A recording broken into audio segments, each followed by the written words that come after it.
don't I? I like when they look a little bit more real. Meghan Markle's major row with Vogue magazine, and this time she's taken on the Queen. No, not that Queen, the Queen of Fashion, Anna Wintour herself. I want to take a picture. Let's take a picture. Let's take a picture. We've heard even today how many times that she shouts at people and tells them off and gets very angry. Well, she does shout and scream at Harry. Paris Fashion Week. Cameras flashing, designers whispering, the biggest names in the world sitting front row. But in the middle of all that glamour came a moment so icy, so shocking, that it stopped the entire room. This wasn't just fashion drama. It was a power clash between Meghan Markle and the Queen of Fashion herself, Anna Wintour. And all it took was 5 little words to end Meghan's comeback before it even began. This was supposed to be Meghan's grand return. To the spotlight, her reintroduction. To the elite fashion world after months of carefully staged appearances and polished PR. She arrived in Paris dressed head to toe in white, with her team And she was cameras. absolutely ignoring her. Like, Meghan does not exist. You see that Meghan was doing what kind of face is that? Let me see if I can. Okay. You don't mess with the seating chart. You don't bring your own film crew.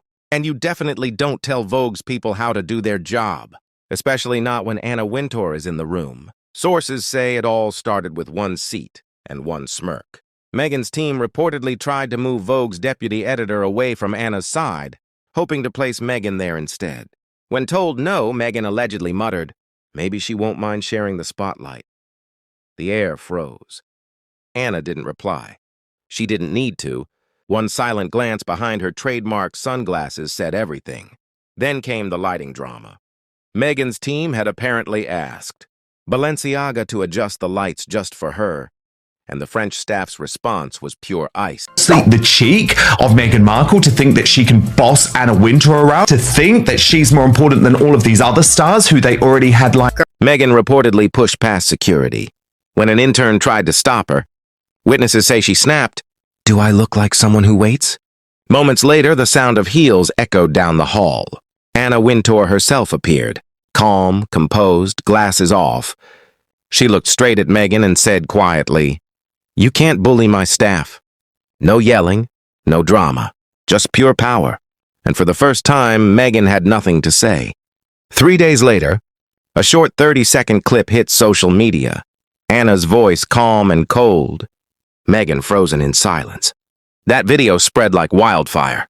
Twitter, TikTok, Reddit. Everyone was talking. Some called it the slap of silence. Others said, Anna did what Buckingham never could. Within hours, memes flooded the internet.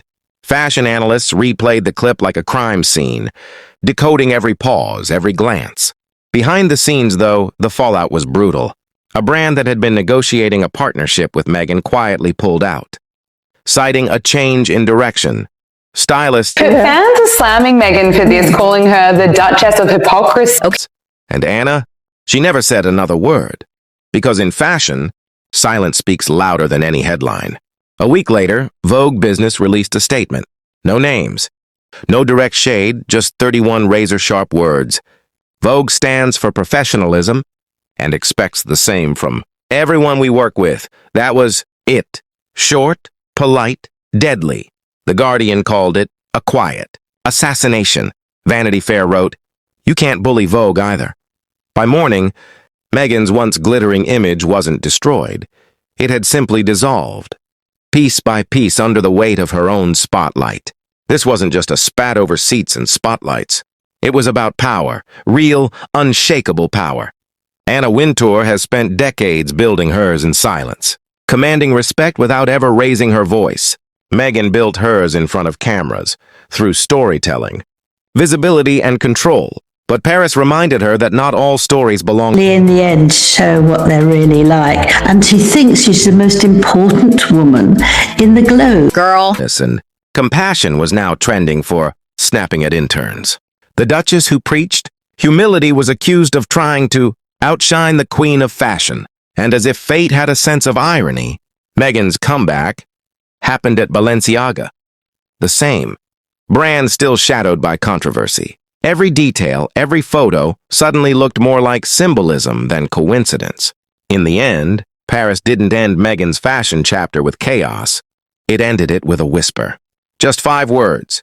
You can't bully my staff. No shouting. No scandal. Just grace, power, and silence. The kind that echoes longer than any headline ever could.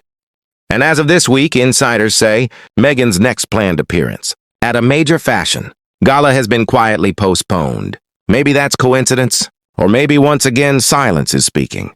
In a world where everyone's fighting to be noticed, where people chase attention and fame, sometimes the real queens are the ones who stay quiet and still make the whole room listen. If you love your scandals served cold and your drama dressed in couture, stay tuned because this story isn't over yet.